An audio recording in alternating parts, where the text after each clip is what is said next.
Hoje estudaremos o Evangelho segundo o Espiritismo, no capítulo 4, Ninguém pode ver o reino de Deus se não nascer de novo, necessidade da encarnação. O item 25 e 26. A encarnação é uma punição e não há senão espíritos culpados que a ela estejam obrigados?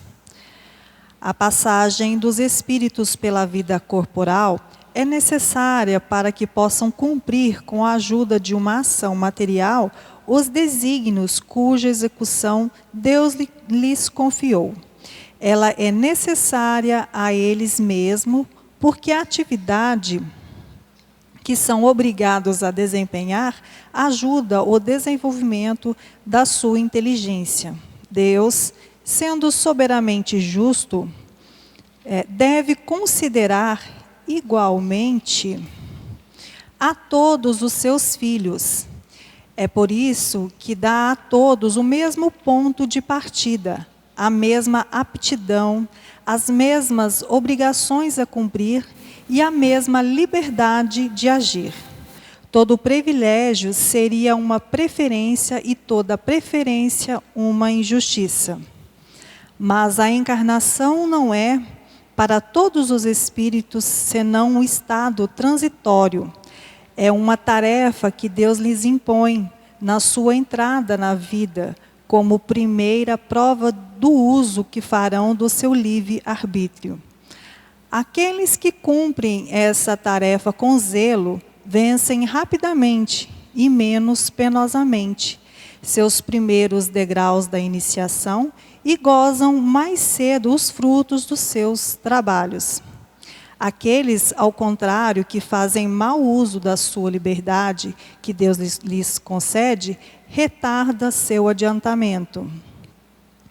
É assim que, por sua obstinação, podem prolongar indefinidamente a necessidade de se reencarnar. E é então que a encarnação se torna um castigo. São Luís, Paris, 1859. Nota: uma comparação vulgar fará compreender melhor essa diferença. O estudante não alcança os degraus da ciência senão depois de ter percorrido a série de classes que a ela conduz. Essas classes, qualquer que seja o trabalho que exijam, são um meio de atingir o fim, e não uma punição. O estudante laborioso abrevia a caminhada e nela encontra menos espinhos. Ocorre de outro modo para aquele cuja negligência e preguiça obrigam a recomeçar certas classes. Não é o trabalho de classe que é uma punição, mas a obrigação de recomeçar o mesmo trabalho. Assim ocorre com o homem sobre a terra. Para o espírito do selvagem, que está quase no início da vida espiritual, a encarnação é um meio para desenvolver sua inteligência, mas para o homem esclarecido, no qual o senso moral está amplamente desenvolvido e que é obrigado a recomeçar as etapas de uma vida corporal plena de angústias. Enquanto que poderia já ter alcançado o objetivo. É um castigo pela necessidade que se encontra de prolongar sua demora dos mundos inferiores e infelizes. Aquele, ao contrário, que trabalha ativamente pelo seu progresso moral, pode não somente abreviar a duração da encarnação material, mas vencer, de uma só vez, os degraus intermediários que os separam dos mundos superiores.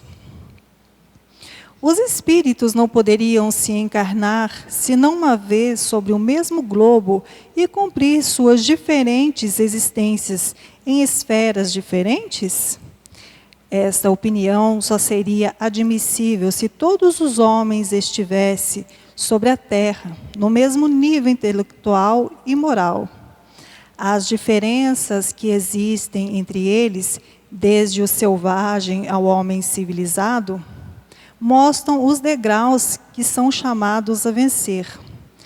A encarnação, aliás, deve ter um fim útil. Ora, qual seria o das encarnações efêmeras de crianças que morrem em tenra idade? Elas teriam sofrido sem proveito para ela e para os outros?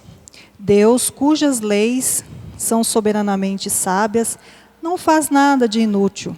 Pela reencarnação sobre o mesmo globo, quis que os mesmos espíritos, encontrando-se de novo em contato, tivessem ocasião de reparar os seus erros recíprocos, em razão de suas relações anteriores.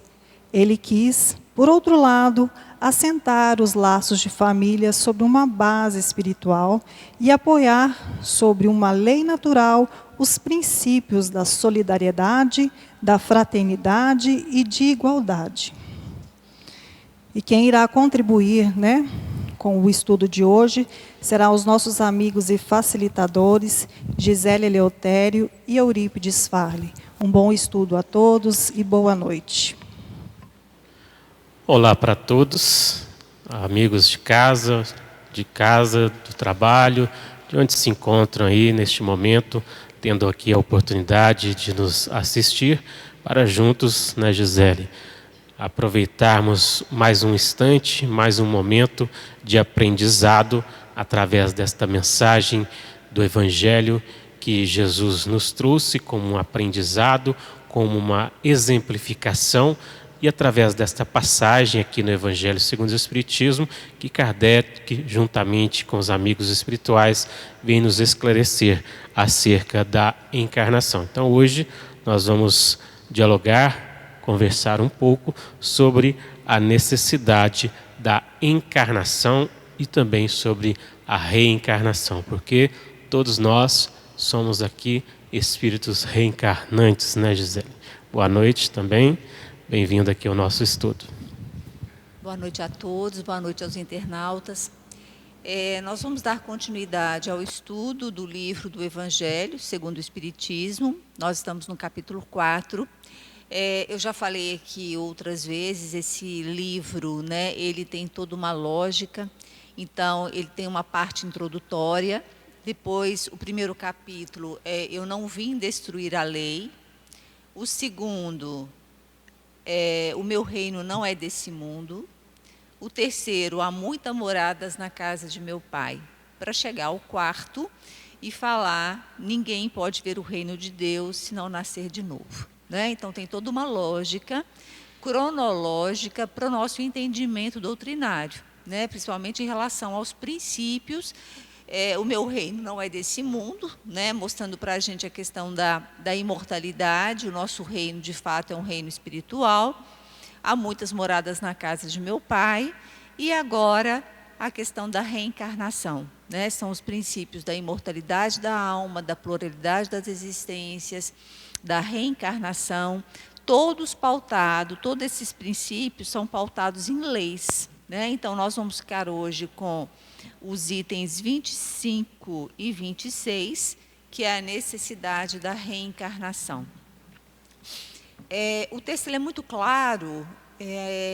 Se nós temos um objetivo final, que é, quando a gente pensa no segundo capítulo, meu reino não é desse mundo, quer dizer, então, que esse atual momento nosso no planeta Terra, ele não é o nosso destino final.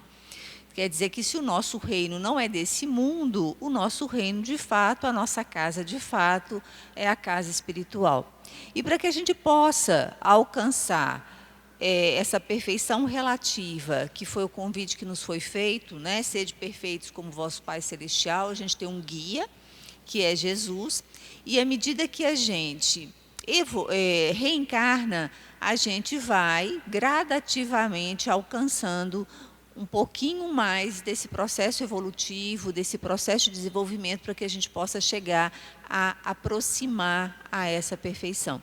Então, quando a gente fala da necessidade da reencarnação e pergunta se nós somos obrigados, como se fosse um castigo, a gente tem que entender, então, a reencarnação como um processo. Ela é um meio em que a gente vai atingir o objetivo final, que é a perfeição, né? Então, como é um processo extremamente complexo, difícil, longo, nos é dada a possibilidade de inúmeras reencarnações. Então, o texto ele é muito claro que a reencarnação, pautada nos princípios da igualdade, da justiça e da liberdade, né? O texto é muito claro quando ele coloca: todos partimos do mesmo princípio. Simples e ignorantes, nos foi dado a liberdade através do livre-arbítrio, e a partir daí cada um foi, né, seguindo o seu caminho evolutivo. Então, o processo reencarnatório, ele se inicia, né, nessa questão da igualdade, e, através da justiça e da misericórdia divina, nos é dada quantas possibilidades necessárias para que a gente possa alcançar essa perfeição relativa.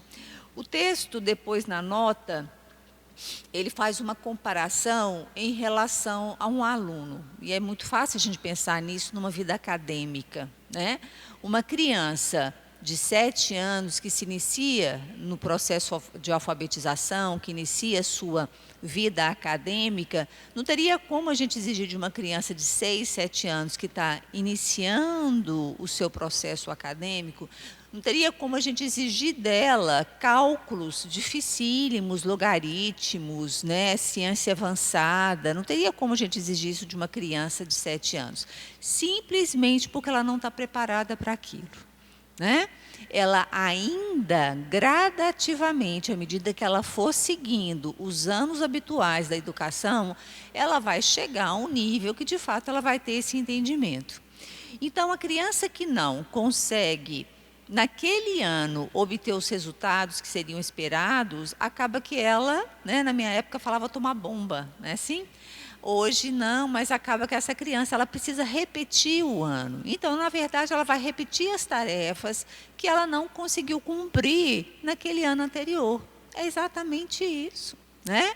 Então, a misericórdia divina, ela está exatamente em nos dar inúmeras possibilidades para que a gente possa, de fato, conseguir alcançar essa relativa perfeição, que nada mais é do que o aprimoramento tanto do nosso intelecto quanto da nossa moral, né? Se uma criança na escola ela aprende conteúdos pedagógicos, como eu estou falando, desde a tenra idade até uma faculdade, um mestrado, um doutorado, sucessivamente vai aumentando a complexidade desses conteúdos, né? Sucessivamente vai se exigindo cada vez mais desse indivíduo. Então, de uma criança, exige-se que ela faça pequenas contas, por exemplo, que ela escreva seu nome, o nome das colegas.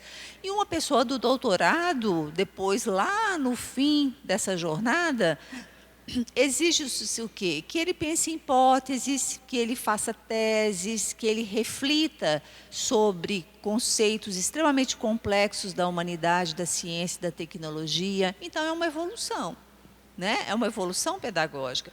Então, a gente tem que pensar o processo da reencarnação exatamente como um processo pedagógico, em que nós, enquanto espíritos encarnados, vamos aprimorar o nosso intelecto e a nossa moral. Então, o nosso conteúdo pedagógico é isso. O nosso conteúdo pedagógico é que, gradativamente, ao longo das encarnações, a gente evolua do ponto de vista intelectual e moral. Eu também já falei isso aqui, Eurídice, assim, do ponto de vista intelectual, a gente já avançou muito, né? A oportunidade que a gente tem literária, bibliográfica, internet, os recursos tecnológicos que a gente tem hoje, facilita muito o nosso aprimoramento intelectual. O que está difícil, né, e o que é mais difícil de fato, é o nosso aprimoramento moral, que é nos tornarmos virtuosos. E isso, de fato, demanda muito tempo, né? E talvez seja principalmente nesse ponto que eu acho mais nefrálgico, mais difícil, que a gente venha repetindo tantos anos, que a gente tome tanta bomba, né? A gente vem com um propósito reencarnatório, que dessa vez eu vou conseguir ser menos egoísta, que dessa vez eu vou conseguir resolver pendências, que desta vez eu vou conseguir ser mais solidário, mais fraterno, né? E aí acaba que eu não consigo, e aí eu tenho que voltar para poder, de fato, né? Então não funciona como castigo, ela funciona como uma possibilidade desse aprimoramento ser cada vez constante, e que, se eu fiquei numa zona de conforto e não consegui evoluir, né, como o texto fala, aquele aluno que não faz as tarefas, eu posso passar uma reencarnação toda sem conseguir mudar algumas coisas que eu propus no meu plano reencarnatório. Então, de fato, eu vou ter que voltar, né? E isso, de forma alguma, tem que ser visto como castigo. Eu acho que a palavra é misericórdia, é justiça divina, é a gente conseguir voltar quantas vezes forem necessárias para que a gente possa redimir os nossos erros, para que a gente possa redimir a nossa ausência. Muitas vezes a gente não erra, fala assim, mas eu não errei, mas também você não fez o bem, né?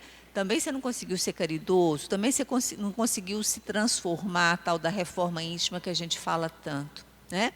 E no último parágrafo, o texto coloca por que a gente então não evolui uma vez sobre o mesmo globo, né? Por que cada vez a gente não evolui em globos diferentes?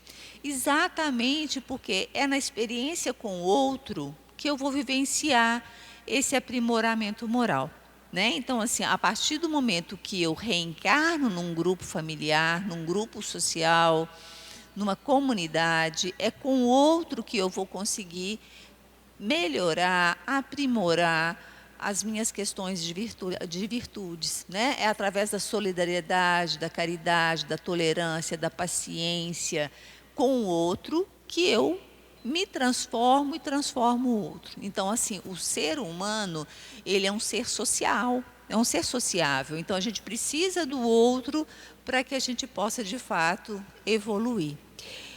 O Livro dos Espíritos, ele é muito claro quando ele fala da questão reencarnatória. Então, eu vou ler a pergunta, porque o texto nos pergunta, né, se seria castigo. E aí, no capítulo 2 da encarnação dos espíritos, do Livro dos Espíritos, a gente tem o objetivo da encarnação, que é a pergunta 132. Qual o objetivo da encarnação dos espíritos? Deus lhe impõe a encarnação com o objetivo de fazê-los chegar à perfeição. Para alguns é uma expiação, para outros é uma missão. Todavia, para alcançarem essa perfeição, devem suportar todas as vicissitudes da existência corporal. Nisso é que está a expiação. A encarnação tem também outro objetivo, que é o de colocar o espírito em condições de cumprir sua parte na obra da criação. Para realizá-la, é que em cada mundo ele toma um aparelho em harmonia com a matéria essencial desse mundo, cumprindo aí, daquele ponto de vista, as ordens de Deus, de tal sorte que, concorrendo para a obra geral, ele próprio se adianta, né? Então, é importante a gente entender, a resposta é muito clara, o objetivo da encarnação é a gente conseguir chegar a essa perfeição, e o texto ainda nos coloca como co-criadores. Nós também somos, né, entes, espíritos inteligentes, e a partir da nossa inteligência, que vai ser aprimorada ao longo das encarnações, a gente consegue criar uma nova realidade. Não é isso, Euripides?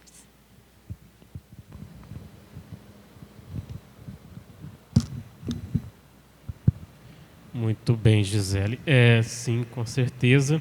E você colocou muito bem na questão, dando referência aí para o aluno na escola, né, que é matriculado ali na escola, para que ele busque o quê? Busque conhecimento, busque aprimorar o entendimento das questões relativas ao material, mas também, principalmente, buscar o intelecto moral, né?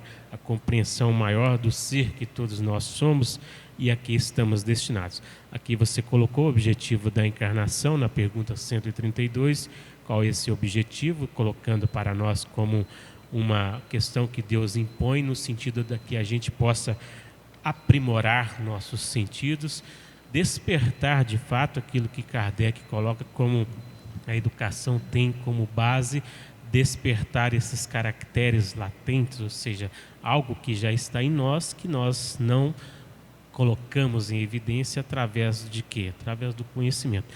Tem 4 passagens assim que Jesus nos traz no Evangelho, que para a gente entender um pouco mais nesse objetivo da encarnação, nesse objetivo, por que aqui estamos? O que eu estou fazendo aqui, né, Gisele? Tem algumas perguntas que até, de certa forma, nós colocamos como brincadeira, mas é para a gente refletir de fato, de onde que eu vim, para onde que eu irei, o que eu estou fazendo aqui, por que eu nasci, por que as dificuldades em meio à família, por que as dificuldades no meio social, por que eu tenho que passar por essas vicissitudes. Aqui colocou para nós como um objetivo para a gente suportar todas essas vicissitudes da existência, ou seja, suportar de que forma? Pedro, o apóstolo Pedro, traz para nós naquela passagem do Evangelho que ele diz assim que o amor cobre essa multidão de pecados. Que pecados? Equívocos, erros, essas questões que nós, de fato, em algum momento da nossa caminhada, nós não cumprimos com a determinação da lei de Deus, ou seja, com o objetivo maior nosso, que era o nosso crescimento espiritual, o nosso aprimoramento, visando o quê?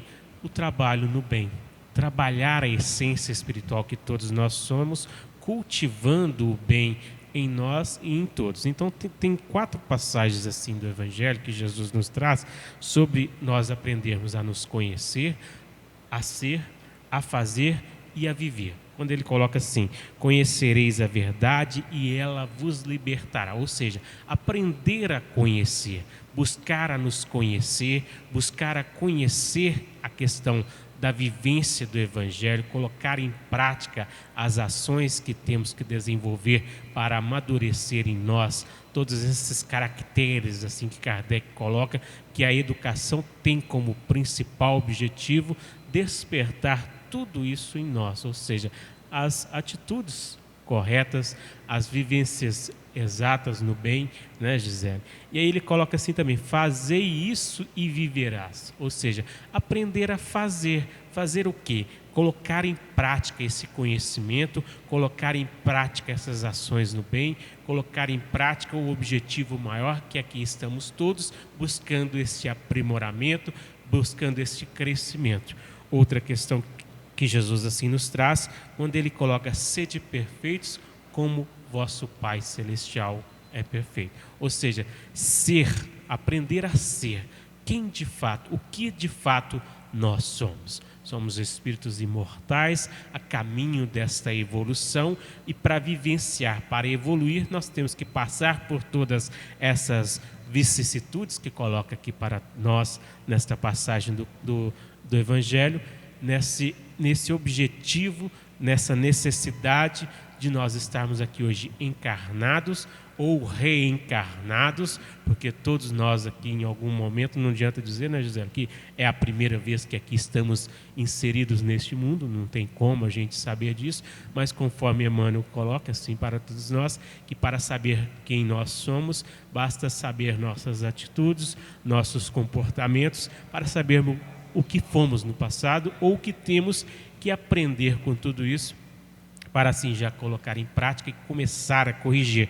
Fazendo o quê? Nessa outra passagem que Jesus assim coloca, para a gente aprender a agir e viver. Quando ele faz assim, diz assim, fazei aos outros o que se quer para si mesmo. Então, nesse propósito, nós vamos entendendo esse nosso objetivo aqui enquanto estamos reencarnados ou encarnados, aprendendo que na matéria é que nós vamos colocar em prática o que nós aprendemos, né, Gisele? Conforme você deu o exemplo do aluno na escola, que se a gente aqui falhar, nós teremos que retornar para corrigir novamente, para praticar novamente, para vivenciar este conhecer que aqui Jesus nos coloca, para fazendo ao outro o que se quer para si mesmo, ou seja, viver de fato esse trabalho, esse processo de despertamento, fazendo ao outro também o que se quer para si mesmo.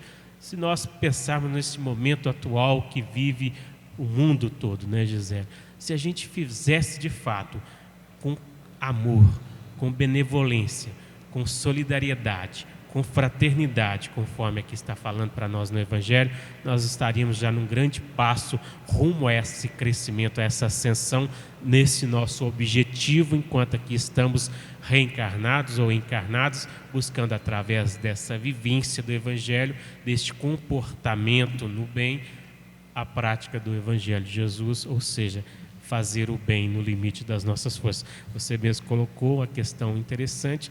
Isso a gente, lá na pergunta 642, justamente é isso no Livro dos Espíritos, quando Kardec pergunta se basta para o homem deixar apenas de fazer o mal para ser agradável a Deus.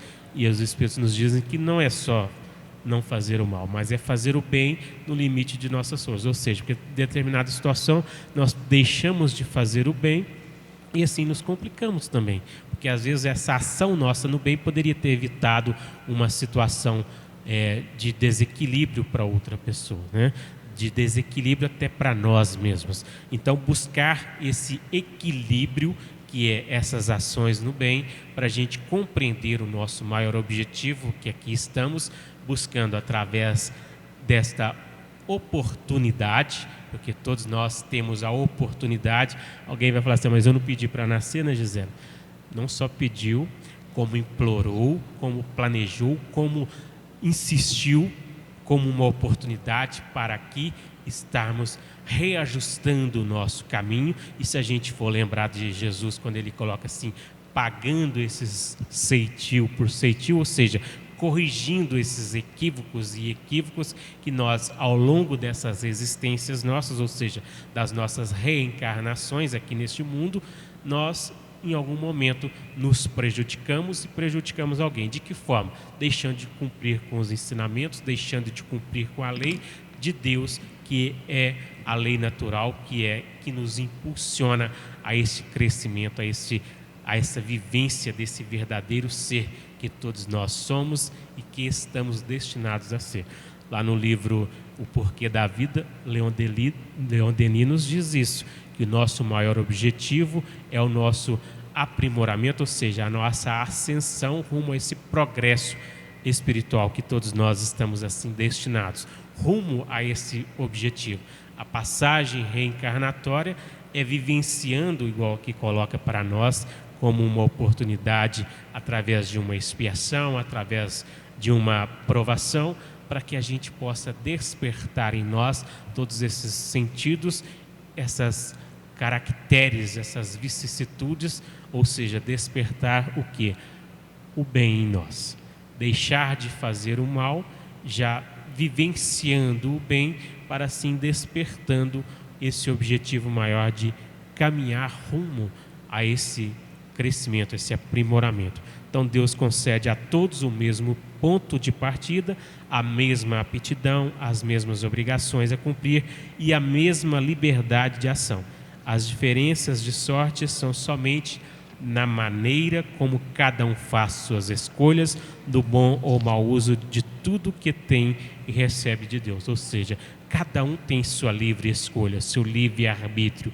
Lembrando aqui que livre-arbítrio é responsabilidade. Então eu sou responsável por minhas escolhas, por minhas ações. Se eu resolvo praticar algo que não mais é lícito, que não mais convém, conforme Paulo de Tarso assim nos traz, tudo me é lícito, mas nem tudo convém. Quando eu começar a compreender e a entender esse processo, assim eu já começo a colocar de lado aquilo, não, isso aqui não faz mais sentido eu continuar fazendo, porque vai ferir a mim, vai ferir ao meu semelhante, ou seja, não dá mais sentido a gente continuar vivenciando coisas que não mais condiz, né, Gisele?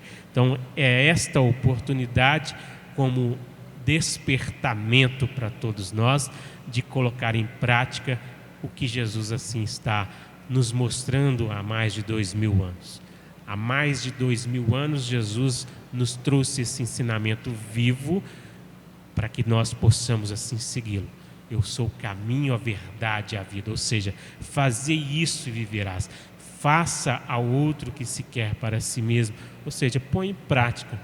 Somente desse jeito. Não é ficar batendo de frente com o outro nas escolhas que o outro faz, no pensamento que o outro tem, é entendendo cada um, porque o outro também pode discordar da sua opinião, não é mesmo? E não adianta brigar, que isso não vai resolver nada. A gente precisa entender que cada um tem seu ponto de vista. Ele pode estar certo, como também pode estar errado. Mas lembre-se, Jesus é o caminho. Jesus nos ensinou qual o meio de segui-lo. Se queres vir após mim, tome a tua cruz e siga-me. Ou seja, faça o mesmo, busque compreender o próximo. Jesus é o maior ensinamento para nós, né, Gisele? Tanto é que nos é colocado muito bem como o ser que mais evoluído que aqui esteve, nos mostrando esse objetivo maior de alcançar, vivenciando, fazendo a todos o que se quer para si mesmo. Por isso Jesus é o nosso modelo, é o nosso guia, ou seja, modelo a ser seguido e caminho a ser trilhado, né? O Eurípides tocou em duas coisas que eu acho que é extremamente importante. Quando a gente fala em desenvolvimento, em evolução, que a gente fala desse aprimoramento, tanto intelectual quanto moral, o aprimoramento intelectual ele pode ser muito individualizado, né? A pessoa que quer, como eu falei agora há pouco, nós hoje temos recursos inúmeros, né? Tanto os livros quanto a tecnologia, a internet, o doutor aí, Google, né? Tudo que você põe lá, está lá, o conhecimento fácil, né? Então, o que acontece? Quando a gente fala de desenvolvimento intelectual, é um desenvolvimento que a gente pode alcançá-lo muito rapidamente, a depender do meu empenho pessoal. Se eu quero estudar 8 horas por dia, eu vou estudar 8 horas por dia, eu vou ter uma disciplina enorme e eu vou conseguir assimilar o máximo de conteúdos possíveis daquele assunto que me é interessante, né? Mas quando a gente fala do desenvolvimento moral, aí toca nas questões que o Eurípides está falando, né? A questão da moral, ela foge um pouquinho da minha individualidade, porque eu me aprimoro a partir do outro, né? Meu aprimoramento moral depende exatamente do meu convívio com o outro, que é através do outro que vai ficar claro para mim as minhas dificuldades, que é a questão que Eurípides colocou, conhece-te a ti mesmo. A gente vai só se conhecer a partir do outro, né? Porque é muito fácil, você fala, olha, eu sou uma pessoa paciente, tolerante, caridoso, tem muita gente que é assim, né? Que fala de uma forma muito orgulhosa desse lugar de onipotência, mas quando ele se defronta com o outro, é que aí que vai ver de fato se ele é uma pessoa tolerante, paciente, se ele é de fato humilde, né? Então o outro ele tem essa capacidade de nos revelar tanto para nós, porque aí você vê, olha, eu não sou tão caridoso assim como eu pensei, olha, eu não sou tão paciente assim como eu pensei que eu era, né? E tem pessoas que de fato, a gente brinca, né? Minha avó brincava assim, tem pessoas que talham a gente, talham a nossa paciência, não é assim? Mas brincando, né? Mas assim, minha avó falava disso, nossa, mas fulano talha a paciência. Mas o que é isso? É o outro, é a relação com o outro te mostrando, olha, tem coisas ainda que estão difíceis para você do ponto de vista moral.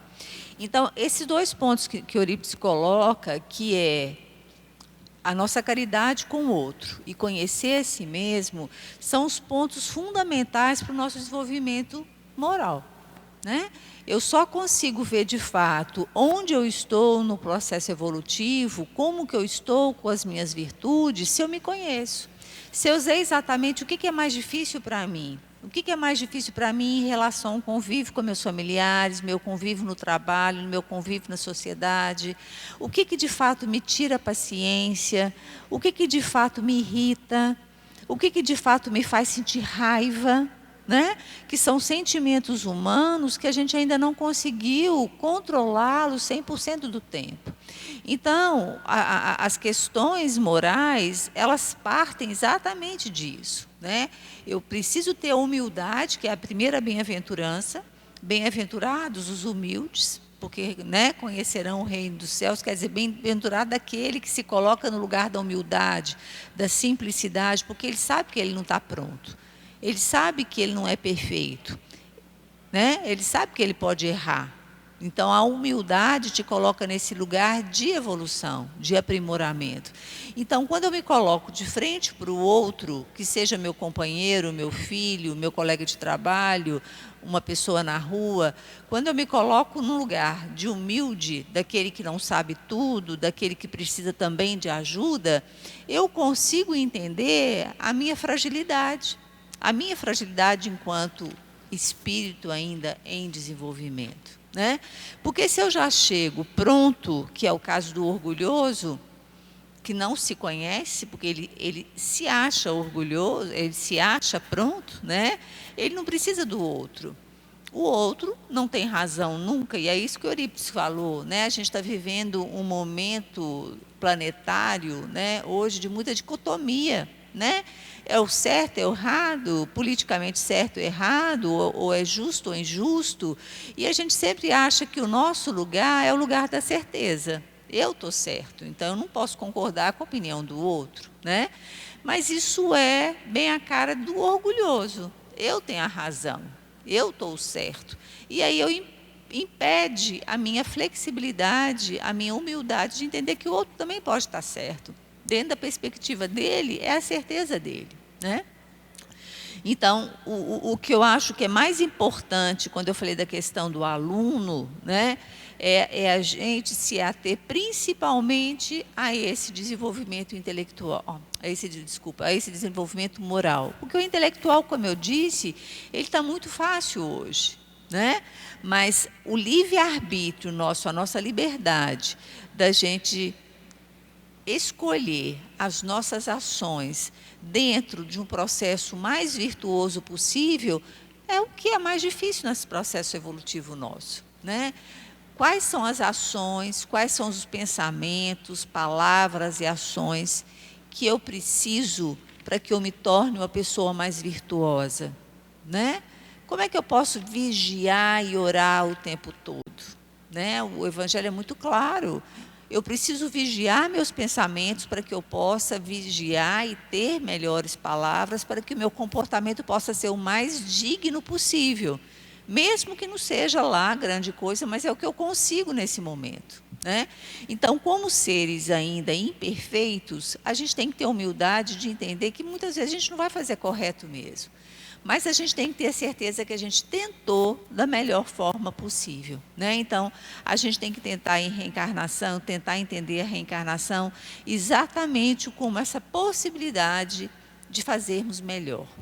A possibilidade de que a cada reencarnação eu me torne uma pessoa que pensa de uma forma mais correta, que conversa, que fala, que emite palavras as melhores possíveis e que isso determine um comportamento o melhor possível que eu posso nesse momento, né? Então, se a gente vigia os nossos pensamentos, as nossas palavras e analisa os nossos comportamentos e ações, a gente consegue também entender o comportamento do outro, né? O que o outro fala, o que o outro age. Então, a gente tem que entender o processo reencarnatório exatamente como essa possibilidade de cada vez que a gente reencarna, a gente conseguir esse processo um pouquinho melhor, essa evolução moral um pouquinho mais adiantada, né? Ele coloca o seguinte na pergunta 133. Os espíritos que desde o princípio seguiram o caminho do bem, têm necessidade de encarnação? Né? Aquela pessoa que desde o início buscou o bem. Todos foram criados simples e ignorantes. Instruíram-se nas lutas e tribulações da vida corporal. Deus, que é justo, não poderia fazer a alguns felizes sem dificuldades e sem trabalho, e por conseguinte sem mérito. Então ele coloca muito claro, né? E se todos nós, tudo tem um propósito, se todos nós estamos num mundo de provas e expiações, é porque a gente precisa ainda, né? Nós ainda necessitamos de estar aqui nesse planeta de provas e expiações, para que a gente, de fato, possamos fazer a nossa tarefa, que é o aprimoramento moral. Muito bem, Gisele. E dentro dessa lógica aí da questão da pergunta 133, se os espíritos que desde o princípio seguiram o caminho do bem, tem necessidade da encarnação, a gente pode, assim, entender neste processo os espíritos que, igual que coloca, nunca desviou o seu caminho para objetivos que não condizem com a lei de Deus. Ou seja, eles seguiram nitidamente aquilo que foi colocado. Ó, Jesus assim nos coloca, este é o caminho. Aí a gente, pela nossa escolha, a nossa vaidade, o nosso orgulho, o nosso egoísmo, nós assim vamos...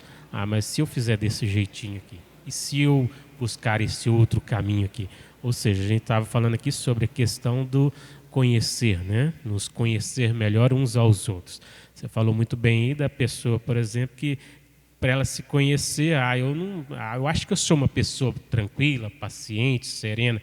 Aí vem uma situação que já, você falou uma frase, Gurinha, mesmo, sobre a questão que tira do sério, no sentido assim, né? Pô, já me descontrolou aqui. Então, de fato, será que a gente tem total paciência, total serenidade? Ninguém pode dizer que 100% é uma pessoa tranquila, serena, paciente, segura, que não tem um desequilíbriozinho que seja, que alguém vai vir falar qualquer coisa e que vai tirá-la do sério, vamos colocar assim. Então nós precisamos aprender de fato a nos conhecer. E esse nos conhecer é de que forma? Vivenciando, ou seja, as atitudes, as ações, os comportamentos, para assim, igual atualmente no momento que se passa a humanidade, começar a entender a situação do outro, começar a compreender melhor que o outro também tem o seu ponto de vista, como todos nós temos, mas lembrar unicamente de Jesus, volto a frisar, qual foi o objetivo traçado para todos nós. Nós estamos falando desse objetivo de estarmos aqui neste momento encarnados ou reencarnados, habitando aqui este mundo de provas e expiações, ou de expiações e provas, que se fala tanto num processo que está passando para se tornar num mundo melhor, mas para que se torne num mundo melhor, as pessoas é que precisam se tornar melhores, não é o mundo figurado em si, físico, que vai se tornar um mundo melhor. São as pessoas que aqui, ou seja, nós que aqui o habitamos, precisamos começar nessa prática, nessa vivência que Jesus assim nos convida, fazer isso e viverás, ou seja, fazer isso, comece a praticar essas ações a que está destinado, ou seja, a que foi convidado. Tem uma passagem que eu acho muito interessante, Zélia, assim, eu me coloco nisso, eu sempre me pergunto assim, quando Jesus, de encontro com ainda Saulo de Tarso, no caminho, na estrada de Damasco, Saulo de encontro com Jesus e ele ali, Saulo pergunta, o que queres que eu faça? Imagina nós aqui tendo essa oportunidade, e estamos tendo, como esse nosso processo reencarnatório, de perguntar, o que queres, Jesus, que nós façamos? O que será que Jesus espera de nós? Ele colocou, amai-vos uns aos outros como eu vos amei. Pratique isso, ou seja, vivencie isso. De que forma? Respeitando uns aos outros já é um grande passo. Então, o que queres que eu faça? Imagina nós lá, quando nós falamos aqui no início, não pedi para nascer. Pediu, implorou, insistiu, né? E, como se diz, até suplicou. Pelo amor de Deus, não deixa descer lá. Ou seja, lá nós, nesse processo nosso reencarnatório, perguntando, Senhor, o que queres que eu vá lá fazer? Jesus tem outra passagem importante da mulher pecadora, que ele fala assim, aquele que tiver sem pecado, que atire a primeira pedra, né? Ou seja, se nós estamos aqui, novamente, buscando através desse ensinamento, vivenciar todas as atitudes potenciais nossas no bem, algo nós, lá no passado, deixamos de cumprir, né, Gisele? Nós estamos aqui aprendendo para corrigir esses equívocos, ou seja, seria como se nós estivéssemos aqui de novo, nos matriculando novamente na mesma série, ou seja, no mesmo curso, corrigindo algo que nós deixamos de praticar. Ou seja, você falou da bomba lá, na nossa época, falava assim, vai tomar bomba se não estudar direito, né?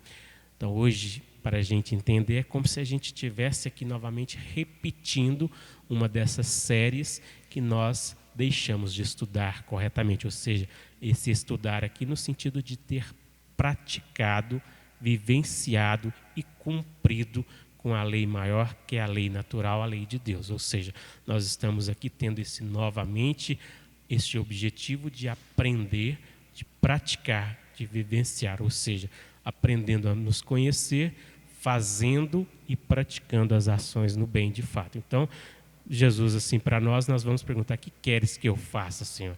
Ele virá para nós lá novamente, igual ele curando os enfermos lá, ele: levanta-te, vá e não peques mais. Ou seja, vá lá, faça diferente. Haja diferente, coloque em prática e vivencie o Evangelho que está na sua máxima, amando-vos uns aos outros. Ou seja, mas amar é tão difícil, né, Gisele? Mas respeite, já comece no respeito. Se a gente começa a respeitá-lo nas suas questões, já tem um grande passo. Tem um ditado que diz assim, né, eu posso não concordar com o que você diz, mas eu vou respeitar o seu modo de dizer. A gente tem que aprender a respeitar o outro nas suas colocações também. Não é concordá-lo com ele, mas é respeitar. Ele também tem direito de falar, não é, Gisele?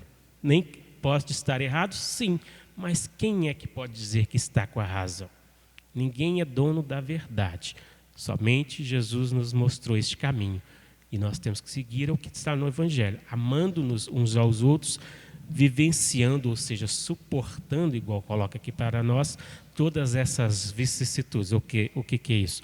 Todas as situações de anomalias, ou seja, de desequilíbrio, de situações que nos afligem. A falta de paciência, a falta de coragem, o medo, a imperseverança, né? Tem isso também. A pessoa não consegue caminhar, não consegue seguir, tem seus receios. E aí precisa da ajuda. Precisa lembrar primeiramente que Jesus está no leme, que é Jesus que nos conduz. Não sair desse pensamento e buscar carregar-se nisso, ou seja, caminhar nesse sentido. Então, nesse objetivo maior de todos nós, aqui enquanto seres encarnados, nesse processo existencial que todos nós estamos, nós temos uma só vida, mas em várias existências, seja aqui no mundo físico, seja no mundo espiritual, a todo tempo estamos aprendendo. Quem não quer aprender vai ficar estacionado, ou seja, vai ficar parado no tempo, mas, conforme o próprio Jesus nos coloca na passagem da ovelha perdida, vai ter que voltar para seguir as outras.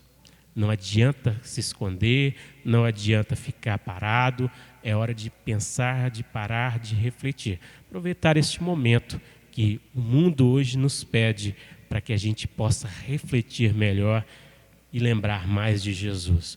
O que isso hoje está nos trazendo para que a gente pense, para que a gente reflita em algo que eu tenha que modificar e praticar como ações que talvez eu estava deixando de lado. Vamos lembrar de Paulo mais uma vez. Tudo me é lícito, mas nem tudo me convém. Será que eu ainda estava fazendo coisas que não convêm? Será que ainda, né, Gisele, não é um momento de pensar o que eu começo a deixar de lado assim, que não convém mais eu fazer? Vamos pensar nisso, né? Vamos pensar no que a gente pode trazer de entendimento sobre isso. Então vamos buscar compreender o quê? O equilíbrio, que é o principal para a gente nos ter um norte mais seguro. Equilibre os seus sentimentos, equilibre os seus pensamentos, foque em Jesus, lembrando desse caminho, verdade e vida, esse leme, ou seja, está guiando o nosso barco. Tem aquela passagem da música que fala assim, né? Nas pegadas da areia, eu estava caminhando e neste momento eu me vi sozinho. E aí vem a música e nos diz assim que nós estávamos sendo carregados, né? Então, em muitas das situações, nós estamos sendo carregados, mas nosso orgulho, nossa vaidade, nosso egoísmo vai nos colocar assim: Deus nos abandonou. Ele nos abandonou, então agora não quer saber de mais nada, eu vou fazer o que me der na teia. Não é por aí. Vamos lembrar que Jesus nos convida a pensar nesse sentido. Fazer isso e viverás com tranquilidade, com serenidade, com benevolência, fazendo ao outro o que se quer para si mesmo. É o momento de pensar na parábola assim, do plantio, né, da semeadura, que eu estou semeando no sentimento do outro? E o que o outro está semeando no meu sentimento? Porque nós temos que ter, né, esse momento de, deixa eu refletir melhor o que é que Jesus nos pede. Vamos pensar, conforme eu falei aqui, levanta-te e não peques mais, ou seja, acorda, segue seu curso, o caminho é esse. Venha, né, Gisele? Jesus, como se estivesse assim falando desse jeito. Para de bobagem, segue, não é mesmo? Para a gente só finalizar aqui, no capítulo 4 da pluralidade das existências, ele volta a falar, né, do objetivo da encarnação, da reencarnação, e ele fala: expiação, aprimoramento progressivo da humanidade, sem o que, onde estaria a justiça? Né? Então, nós não podemos perder de vista essa questão da coletividade. Não sou só eu, espírito único, que evoluo, né? É toda uma humanidade. Então, se eu consigo me transformar, se eu consigo avançar, evoluir, isso em sintonia, isso tem uma repercussão entre aquelas pessoas que eu convivo, na minha família, na minha comunidade. Então, a gente evolui junto nesse sentido, né? O número de existências corporais é limitado ou o espírito se reencarna perpetuamente? A cada nova existência, o espírito dá um passo no caminho do progresso. Quando se despojou de todas as suas impurezas, não tem mais necessidade das provas da vida corporal. A 169. O número de encarnações é o mesmo para todos os espíritos? Não. Aquele que caminha depressa se poupa das provas. Todavia, as encarnações sucessíveis são sempre muito numerosas, porque o progresso é quase infinito. E, por fim, a 170, em que se transforma o espírito depois de sua última encarnação? Um espírito bem-aventurado, é um espírito puro, né? Então, a gente já discutiu e já estudou isso outras vezes. A gente tem um processo evolutivo aí. Nós nascemos simples, ignorantes, habitamos mundos primitivos, estamos agora no mundo de provas e expiações, estamos rumo ao mundo de regeneração, né? E para chegar aos mundos ditosos. E para isso a gente tem que seguir as bem-aventuranças, né? Então é por isso que fala das bem-aventurados, serão os puros. A gente sabe que isso é um processo longo, que vai demandar inúmeras reencarnações. O livro é muito claro, cada um a seu tempo, né? Tem aluno que começa lá no primário e vai até um mestrado, um doutorado, sem nunca ter bombado, sem nunca ter perdido uma matéria, porque ele foi coerente e cumpriu os compromissos, foi disciplinado e cumpriu os compromissos escolares ao longo do processo. Tem aluno que não, né? Tem aluno que repete, tem pessoas que desistem no meio do caminho, né? Tem quantas pessoas que chegou na 5ª série, por exemplo, a 5ª série antiga e parava, né? Então vai depender, o número de reencarnações vai depender da disciplina, né? Emmanuel era muito claro, foi muito claro com Chico: disciplina, né?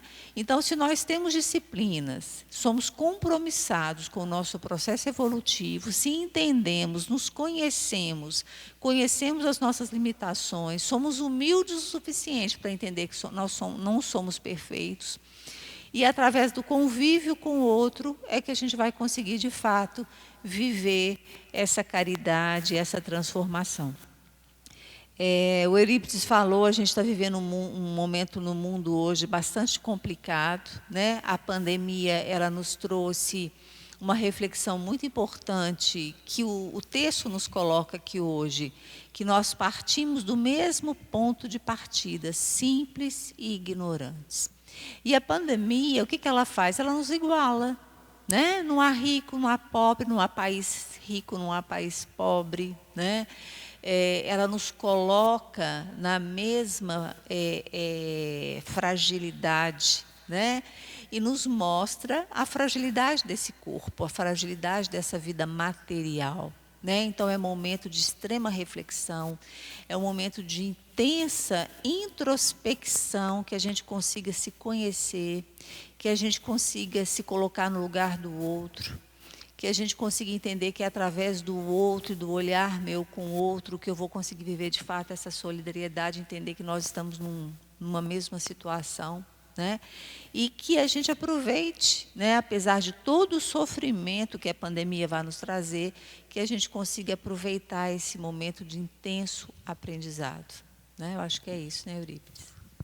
Muito bem, Gisele. Para finalizar também, eu vou lembrar aqui da passagem de Abigail com Paulo, no livro Paulo e Estevão, que Emmanuel assim nos traz, naquele momento daquele diálogo que Paulo assim se coloca naquele arrebatamento que ele fala, ou seja, em desdobramento, ele de encontro com Abigail e Estevão, e aí ela lhe dá 4, assim, vamos dizer, conselhos, 4, e a gente pensar assim, 4 conselhos que são conselhos mesmo, Então, quando ela diz assim, ele faz uma pergunta e ela diz para ele para que ele ame, ou seja, a gente aprender que ame, ou seja, amar é justamente fazer isso e viverás, ou seja, aquilo que Jesus nos pede, praticar essas ações positivas no bem, começar a respeitar o outro nas suas dificuldades, nas suas crenças, naquilo que ele ainda entende como caminho para ele seguir, ou seja, compreender a cada um conforme aquilo que é. Quando ela coloca também para ele aprender com o trabalho, ou seja, trabalhe o quê? Desenvolver essas questões que estão latentes em nós, desenvolver aquilo que Kardec coloca como essa educação de caracteres, ou seja, as virtudes que estão lá dentro, a paciência, a coragem, a tolerância, a benevolência, desenvolver como? Através desse trabalho de quê? Desse relacionar um com o outro, de entender o outro.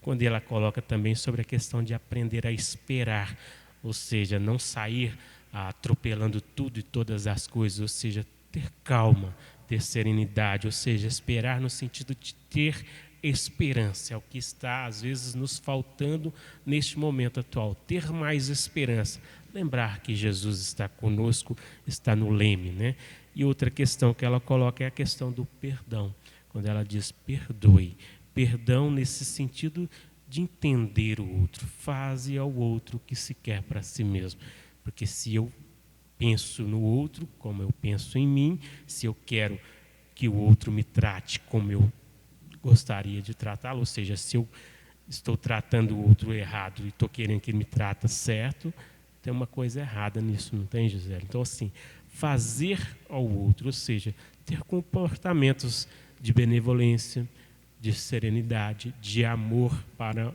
com o outro. Porque se eu trato o outro mal, não é querer que ele vai me tratar bem. Tem uma coisa que a gente precisa lembrar muito bem, que São Francisco de Assis assim disse, é dando que se recebe. Onde está em ódio, que eu leve amor. Onde está em trevas, que eu leve a luz. Ou seja, é dando que se recebe. Se eu estou levando trevas, como eu vou querer receber luz? Se eu estou levando mágoa, como que eu vou querer receber amor? Então, pensar nisso. Perdoe nesse sentido, nessa oração de São Francisco de Assis, está tudo ali, para a gente aprender a praticar esse amai-vos uns aos outros, como Jesus assim nos ensinou, através de que fato? Vivendo aqui e nos mostrando esse caminho. Então, ame, trabalhe, espere, perdoe. Quem quiser ler o livro, é um momento excelente para isso. O livro é grande, Gisele? É a leitura extensa, é um dos romances mais belos assim que Emmanuel trouxe através da psicografia de Chico. Paulo e Estevão, está aí, para quem quiser baixar no Google hoje, já tem em PDF, não precisa sair de casa ou de onde estiver para buscar em livrarias. Aqui na Casa Espírita tem, mas hoje no Google tem tudo isso. Baixa aí em PDF, se não quiser baixar, vai lendo, depois volta, Gisele? Então, é uma oportunidade de buscar o conhecimento, de buscar o aprendizado. E nessa passagem de Paulo e Estevão, Emmanuel narra a passagem de todos nós, para todos nós refletir ao longo da nossa caminhada evolutiva o que estamos aqui hoje buscando para melhorar, para progredir e para caminhar rumo a essa ascensão a que todos nós estamos destinados. Então, no mais, nosso agradecimento, desejando a todos muita paz, muita alegria, muita saúde e confiança, serenidade em Jesus. Que Jesus abençoe a todos nós, né, Gisele? Boa noite. E eu reforço a dica do Eurípides. O livro Paulo e Estevão, ele fala exatamente do que a gente conversou hoje. Paulo já era um doutor da lei, então intelectualmente, à época, ele já era muito bom. E o livro traz essa trajetória da evolução moral dele, da dificuldade que é, do caminho que é, um livro belíssimo. Fica a dica. Boa noite a todos. Obrigada.